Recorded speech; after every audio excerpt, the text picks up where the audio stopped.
There's been quite a few champions that have remained popular ever since their release.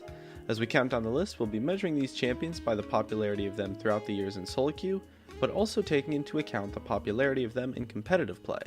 But to be fair, the popularity of a champion in solo queue tends to be heavily related to the popularity of a champion in competitive play anyways. And as well, I'm doing another giveaway with some friends, and we're giving away 50 bucks of RP and a Razer Deathstalker Chroma keyboard, and it's super easy to enter, so just check the link in the description if you want a chance to win that sweet RP or a sweet Razer keyboard. Anyways, let's get started. Number 10 is Janna. Although Janna hasn't been as popular in solo queue as some of the other picks on this list, she's still been a popular option ever since Season 1, and Janna's kit and strengths allow her to succeed in any meta, and she's always been a top tier support champion throughout the years. And her relevance in the meta has caused her to always be popular in competitive play, and a great option for solo queue as well.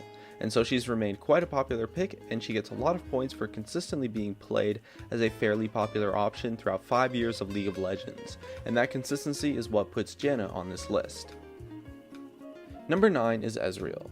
His forgiving and super fun kit allowed him to stay on top as a popular pick in solo queue ever since his release. He's been top tier for quite a long time, and it was only up until the Season 5 tank meta when he finally started to fall out of place. But with the new Ezreal buffs, he's once again being played, and when Ezreal was strong, he was amongst the most popular champions in the entire game. And he was strong for the better half of 3 or 4 seasons due to the crazy utility he used to have in his kit. And even now he's still quite popular due to being a fairly fun champion that is great for players learning AD carry or who just happen to enjoy Ezreal. Not to mention the Ezreal mids we saw pop up here and there too, so overall he's been quite popular. Number 8 is Jinx. Although Jinx hasn't been out for as long as some of the other champions on this list, ever since her release she's been extremely popular in both solo queue and competitive play. Her strength as a champion allowed her to stay relevant, while the fact that she's an AD carry means that she was able to dodge high ban rates that some other stronger champions faced. AD carries tend to not have high ban rates too often, no matter how good they are, while a dominant top laner, mid laner, or jungler will often see crazy high ban rates, which will hurt their popularity as a pick quite a bit. And Jinx being super strong, with extreme relevance in competitive play, and well, that popularity carried over to solo queue quite a lot. Number 7 is Blitzcrank. He's a champion who maybe wasn't so popular in competitive play, but his kit of being able to pick people off so well caused him to stay extremely popular in solo queue for quite a few seasons. His solo queue power and ability to exploit players has made him a relevant champion throughout the history of solo queue really, and I'm sure we all know the terror of facing a prominent Blitzcrank player. Hooking someone in for a kill is a great feeling, and he's always been a solo queue power pick. Number 6 is Yasuo. Here we see a champion who has remained popular mainly due to the fact that he's quite fun to play. Yasuo's complex kit and mechanics gives players loads of options and makes him an appealing champion to those who want to have those options in the champion they play.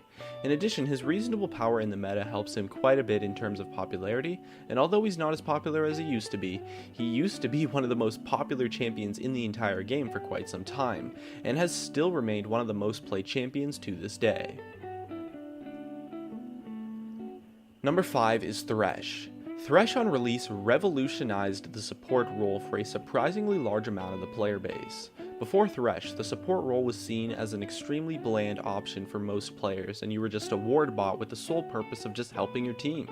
But Thresh really established and pioneered the playmaking support playstyle for solo queue, and with it, a lot of players found a newfound fun, not only in Thresh as a champion, but in the support role as a whole.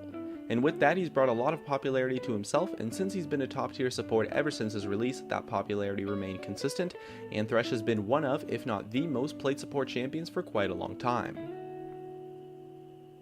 Number 4 is Zed. Exciting and playmaking kits are starting to be a recurring theme here, as how fun a champion is to play goes a long way to making them super popular.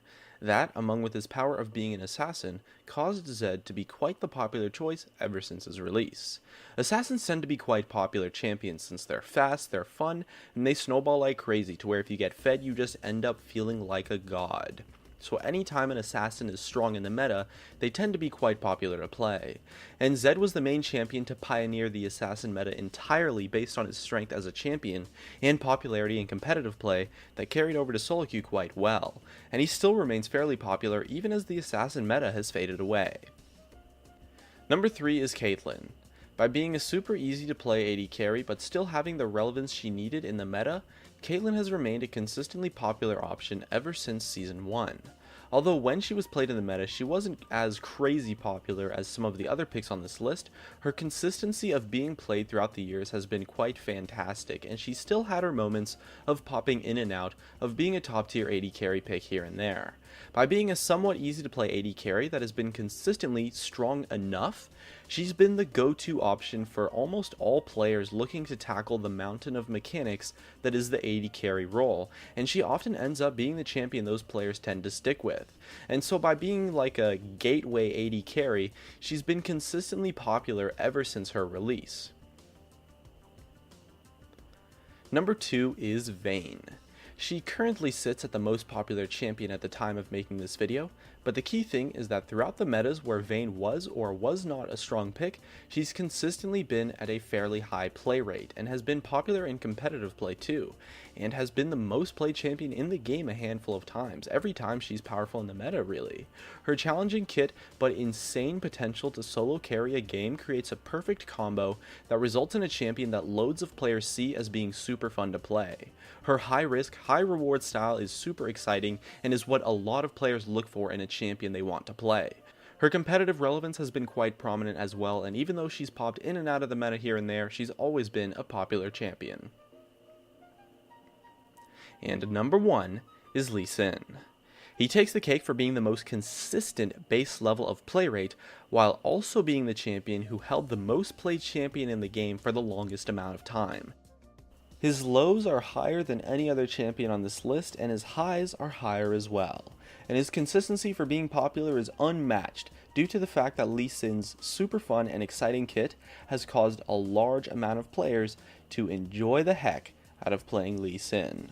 His relevance in the meta has also been a huge factor, as Lee Sin was the best jungler in the game, if not a tier 1 jungler, for a solid part of 3 seasons or even more. This caused him to be highly contested in competitive play, and high popularity in competitive play almost always carries over to solo queue, but Lee Sin managed to do that so consistently, and even now that he's fallen out of the meta, his play rate is still above 20%, even when he's honestly an arguably weak champion for solo queue right now.